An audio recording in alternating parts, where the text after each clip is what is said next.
describe for us what you're seeing right now, this conundrum, Hamas versus the Israeli military and Al-Shifa hospital, which has become a kind of a human shield that Hamas is using.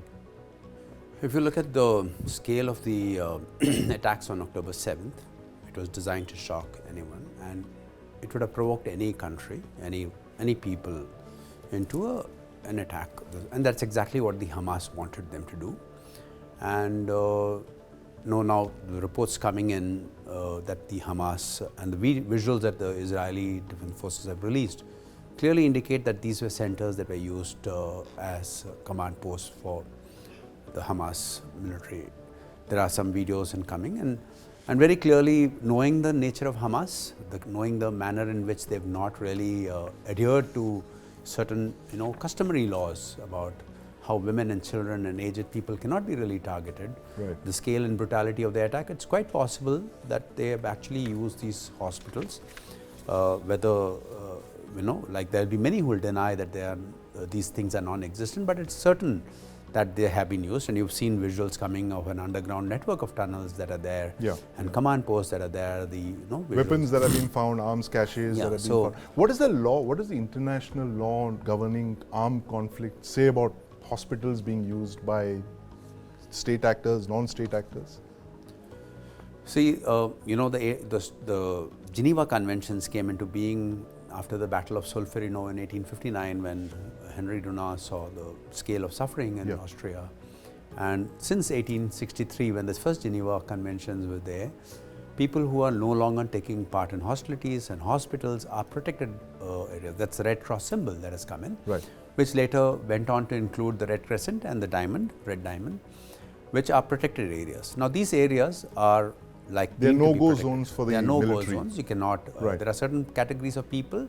There are healthcare workers, the doctors, the medics, and ambulances, and others which cannot be attacked under any circumstances. But now this protection that is afforded under the Geneva Conventions, like 1864, or the Tsar also had this. There's the Hague Convention of 1899 and 1907, which also protects these things, and it is there and repeatedly across.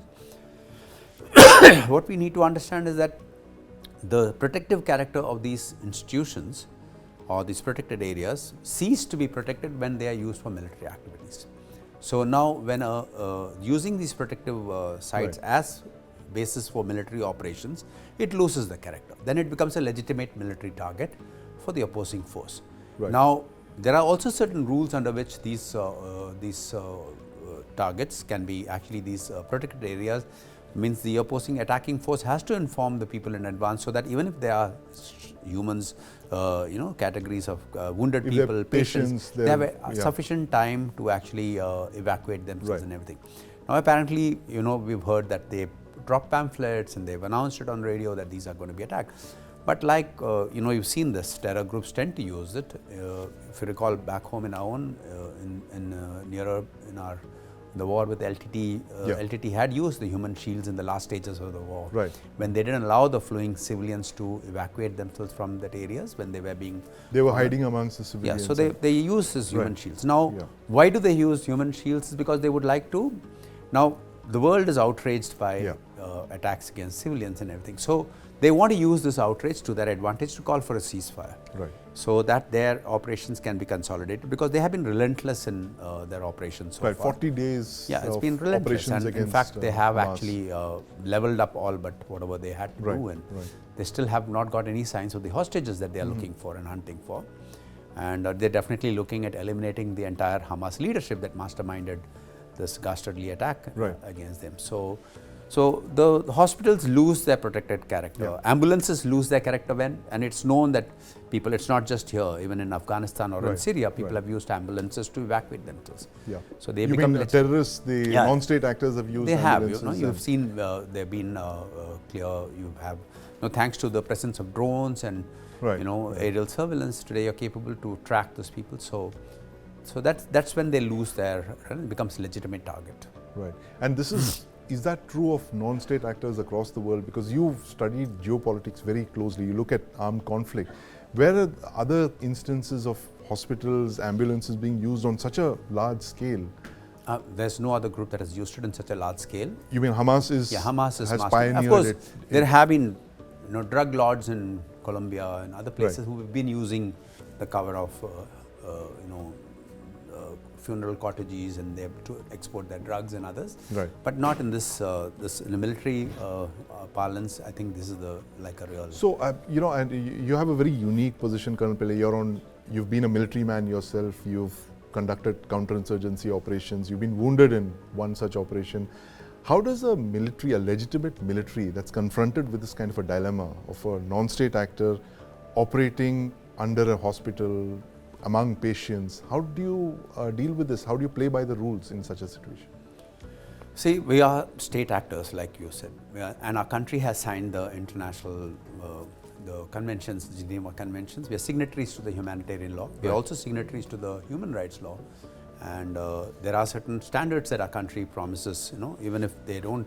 There are customary laws. There are some traditional things, like, you read about the Mahabharata, where they talk about Abhimanyu being attacked by people when he was disarmed. So a weaponless person also cannot be attacked. Yes, in the that's sense there in the convention. So it's there. Ashwatthama is supposed to have, Right. is supposed to be languishing because he killed children in their sleep. Right. So, and then against attack, if you remember, Bhishma refused to attack Shikandi because he was born a woman. That's right. So that's a very interesting parallel you make with the Mahabharata, that the rules of ethical conduct are there constantly drilled in, and all the characters who don't, like you just mentioned the case of Ashwatthama, meet horrible ends because of violating these laws of combat. But what can India learn from this very unique situation that we are witnessing?